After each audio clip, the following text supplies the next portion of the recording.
Chelsea Football Club are in full crisis mode after Liam Rosenior officially resigned as manager following a disappointing 3-0 defeat to Brighton and Hove Albion F.C. The result has not only deepened concerns about performances on the pitch but has also triggered major changes behind the scenes at Chelsea FC. The defeat at Stamford Bridge was a painful one for supporters. Chelsea looked disorganised, lacked attacking intent, and were punished by a well-drilled Brighton side. Defensive errors and missed chances once again highlighted the team's ongoing struggles, leaving fans frustrated and demanding answers. Rosenior's resignation comes after weeks of mounting pressure. Poor results, inconsistent performances, and growing unrest among supporters created an environment that became increasingly difficult to manage. While he initially aimed to turn things around, the heavy loss to Brighton appears to have been the breaking point. In his departure, Rosenior reportedly acknowledged the need for change, stepping aside to give the club an opportunity to reset. Despite the disappointment, there is recognition that the situation had reached a stage where a fresh approach was necessary. For Chelsea, this moment represents both a crisis and an opportunity.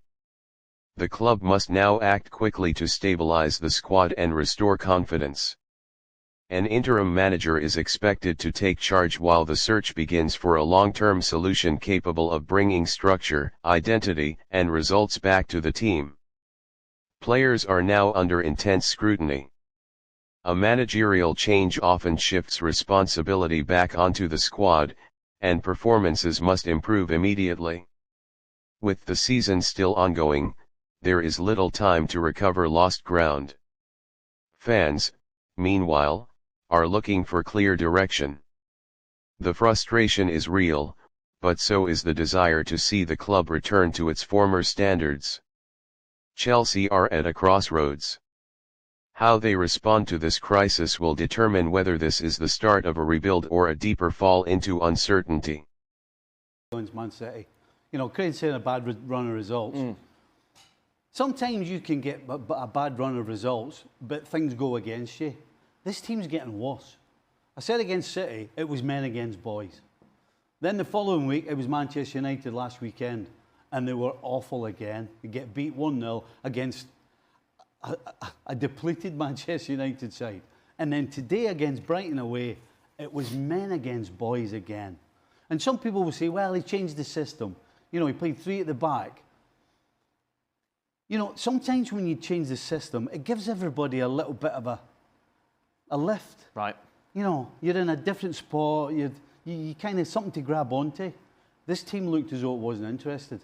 This team looks as though, no matter what he tells them, the manager, Liam Rosenior, it doesn't matter because they've chopped it.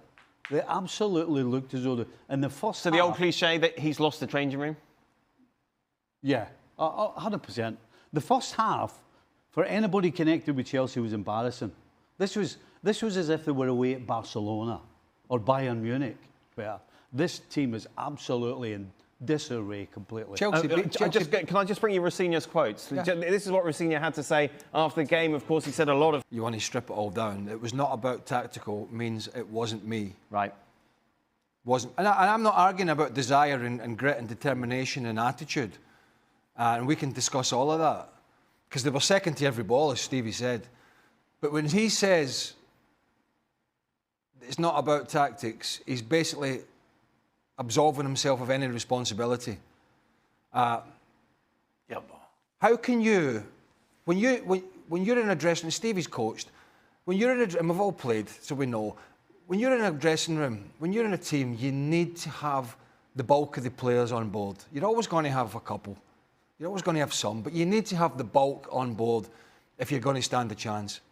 But when you're coming out with the rhetoric he's been coming out with since day dot, when you're coming out and suspending World Cup winners for innocuous comments and basically throwing them under the bus, when every Tom, Dick and Harry wants to think about moving clubs now and again, that's never changed and it never will.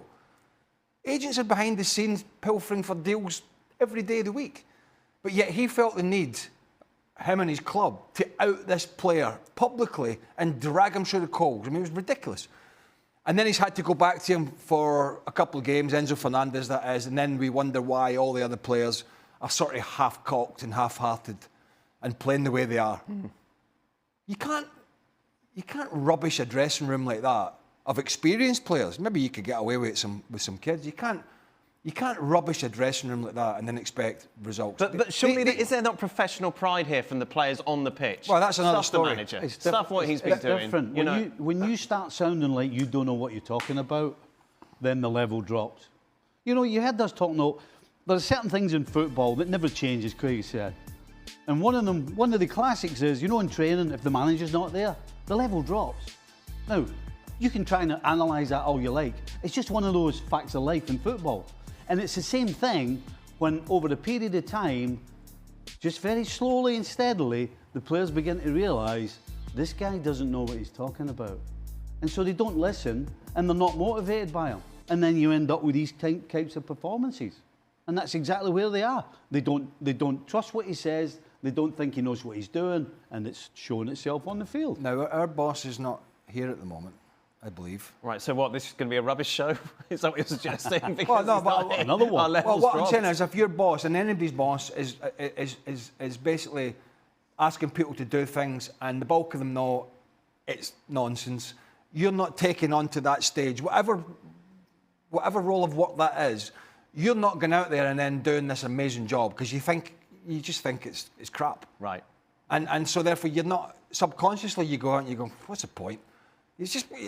And whether that's right or wrong, look, we know we'll get this double FA Cup semi-final weekend coming up. They're playing. But how can you look at these results and performances and allow this manager to continue into this weekend, never mind beyond that? So you'd sack him tonight? I do not see any point in keeping Liam Rosenior in this role when it's going down, spiralling downhill as fast as it is. I just don't see any point. What's the chances of them getting in the top 5? Saturday, Leeds, they're playing Leeds in the weekend, and Leeds have almost got themselves safe in the Premier League. Leeds have just been to Man United and won. They won again at the weekend. They can sense an FA Cup final. They can sense a Chelsea that are deflated. And they are a very well organised side. And as we've talked about on the show, one of the reasons they're staying up, because they're the polar opposite to Chelsea. They fight like hell and they battle. So are you going to allow your season, which is basically almost over in terms of the league?